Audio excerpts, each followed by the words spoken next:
Next speaker, let's welcome Ms.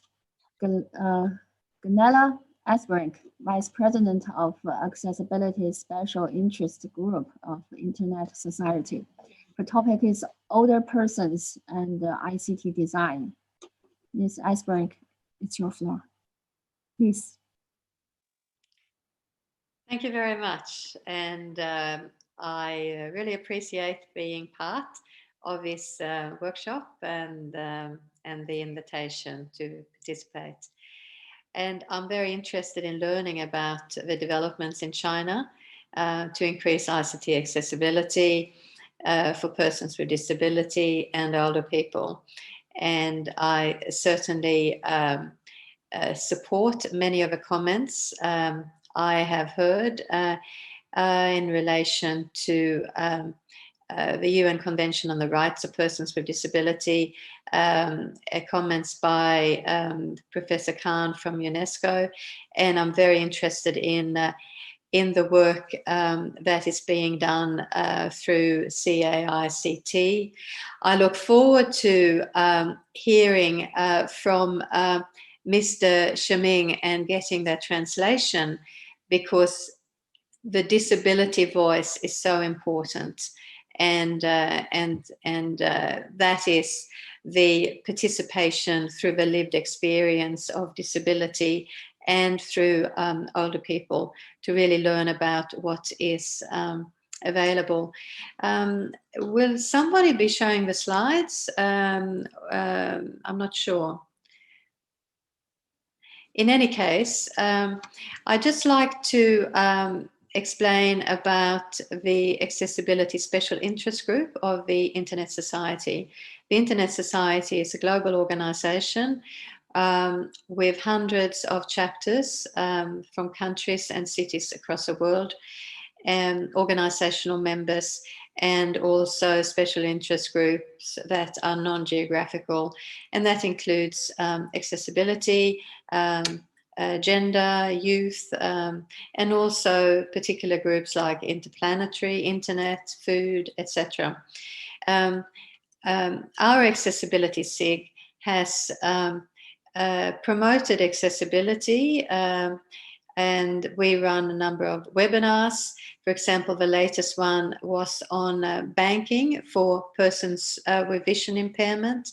And we've also developed a toolkit on accessibility with some key points there. So we've already heard about the various functional abilities and disabilities of older people.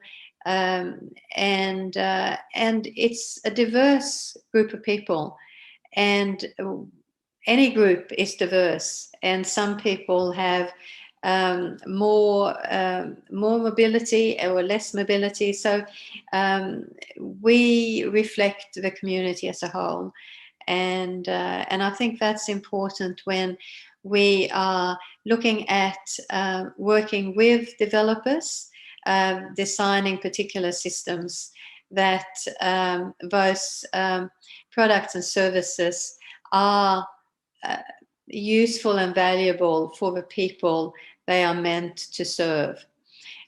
One thing that often happens is that many ICT designers are young, and there might be unconscious bias in regard to the experience of young people in using technology. So we always advocate that persons with disability and older people are part of the process, and that process is in the design, development, and implementation of any ICT product and service. So there doesn't have to be any retrofitting, which is much more expensive at the later stages. And then we have products that really do meet the needs of persons with disability and older persons. There's 7 principles of universal design. We've heard about universal design from Professor Khan of UNESCO. And I just like to list those for you.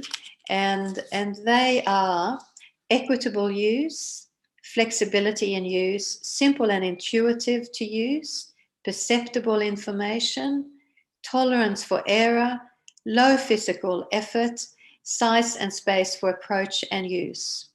So they are quite generic, but if you think about each of those principles, and I have provided on the slides a link to a very good site that explains the principles and provides the background to them.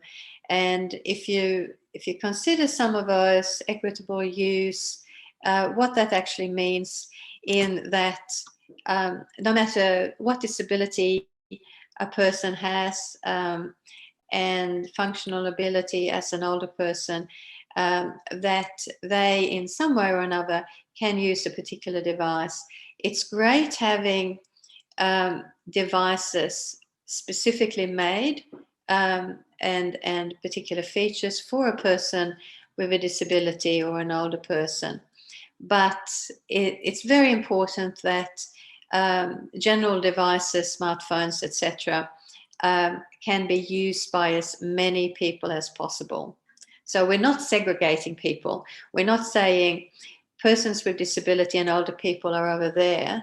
We are welcoming persons with disability and older people as part of a general community so that those barriers are reduced. And in my slides, I mentioned the United Nations Convention on the Rights of Persons with Disability. It's been ratified by 184 states, parties, and countries, including China. And there is Article 9 on ICT accessibility in the convention.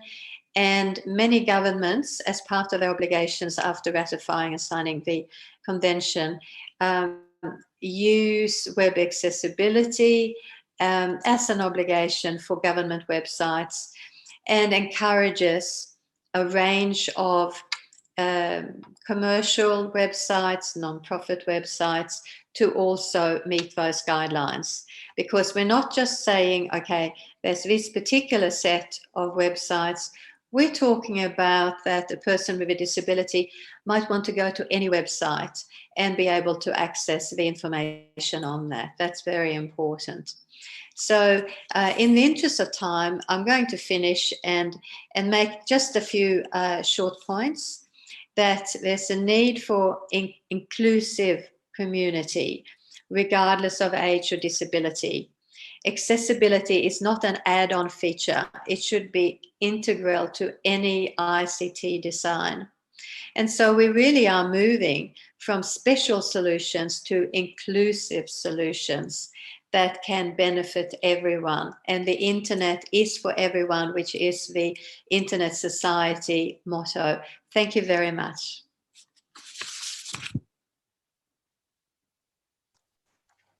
Thank you very much, Ms. Astbrink, for your professional insights.